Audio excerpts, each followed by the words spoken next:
Hello বন্ধু, এটা হলো বেগুন। বেগুন দিয়ে আজকে আমি কি করব দেখুন। আমি বেগুনটাকে একটা চামচ দিয়ে এপাশ থেকে ওপাশে ছিদ্র করে নিলাম। ছিদ্র না করে নিলে বেগুনটা যখন আমি পোড়াবো তখন ধপ্পাস করে বাস্ট হয়ে যাবে। বাস্ট হয়ে গেলে পরে নানান জায়গায় ছড়িয়ে পড়বে। এই জন্য বেগুনটাকে আমি এপাশ থেকে ওপাশে ফুটো করে নিলাম। বেগুনটার গায়ে আমি তেল মাখিয়ে নিচ্ছি। সারা গায়ে আমি এক এক করে তেল মাখিয়ে নেব। বেগুনটার গায়ে সারা গায়ে তেল মাখিয়ে নেওয়ার কারণ হলো বেগুনটা যখন পুড়বে তখন উপরের ছালটাই পুড়বে, শুধু ভেতরের আর কোনো বেগুনই পুড়বে না। এর জন্য মানুষ বা আমি সবাই বেগুনের গায়ে তেল মাখিয়ে নেয়। আমার উনান নেই, আমার গ্যাস আছে, এই জন্য আমি গ্যাসেই বেগুনটা পুড়িয়ে নেব। উনান হলে আরও বেশি ভালো করে বেগুনটা পোড়ানো হয়, কারণ উনানে পোড়ালে পরে এদিকে বেগুনের রসটাও আস্তে আস্তে শুকিয়ে যায়, বেগুনটাও খেতে স্বাদ লাগে। যে কোনো জিনিস উনুনে পোড়া দিলে পরে ভালো লাগে, তাই আমি বেগুনটা উনানেই নেই বলে পোড়া দিতে পারলাম না, তাই গ্যাসের উপরে দিয়ে দিচ্ছি।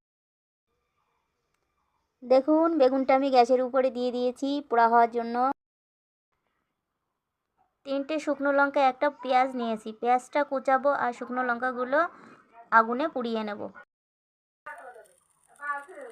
বন্ধুরা বেগুনটা পোড়া হয়ে গেছে, এই দেখুন।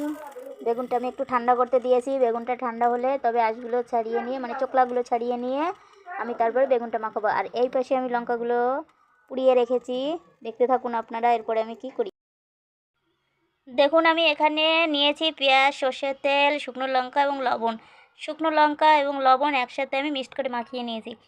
যে কোনো জিনিস আপনারা যখন মাখাতে যাবেন তখন লঙ্কা ও লবণ আগে মাখিয়ে নেবেন, তারপরে সব কিছু দিয়ে মাখাবেন, দেখবেন অন্যরকম একটা স্বাদ লাগে এবং লঙ্কাগুলো মিহিও হয়ে যায় মেখে। দেখুন বন্ধুরা সব কিছু দিয়ে একসাথে মাখিয়ে নিচ্ছি। মনে হচ্ছে এখনই খেয়ে ফেলি, এত টেস্টি হয়েছে মাখানোটা।